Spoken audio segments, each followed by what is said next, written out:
Israeli forces and Palestinian armed groups in Gaza have agreed to a ceasefire after a night of Israeli airstrikes that pounded the besieged coastal enclave, while rockets were launched towards Israel following the death in prison of prominent Palestinian hunger striker Khader Adnan. The reciprocal and simultaneous ceasefire went into effect at 3:30 a.m. and was brought about with efforts from Egyptian, Qatari and United Nations officials.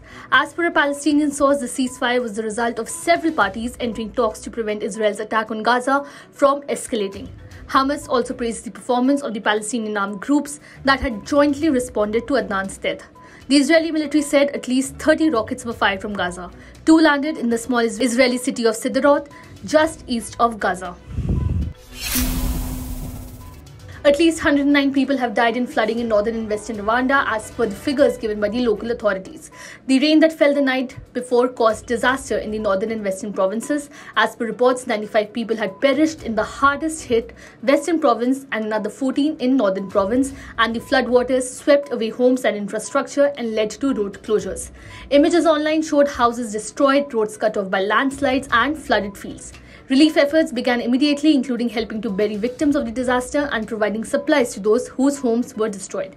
In May 2020, at least 65 people died in Rwanda as heavy rains pounded East Africa, causing at least 194 deaths in Kenya.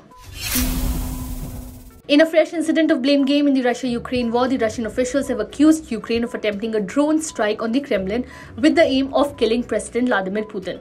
The alleged assassination attempt on Vladimir Putin has been decried as a terrorist attack. The Kremlin claimed that 2 drones had been used in the alleged attack and added that there were no casualties as the drones were disabled by the Russian defenses before they could strike. The Kremlin issued a statement stating that it considered the attack a planned terrorist attack and an attempt on the life of the President of the Russian Federation. Videos shared widely on social media appeared to show a plume of smoke over the Kremlin. The Kremlin added that President Vladimir Putin was safe and continued to work with his schedule unchanged. Meanwhile, no evidence has been presented over the alleged incident.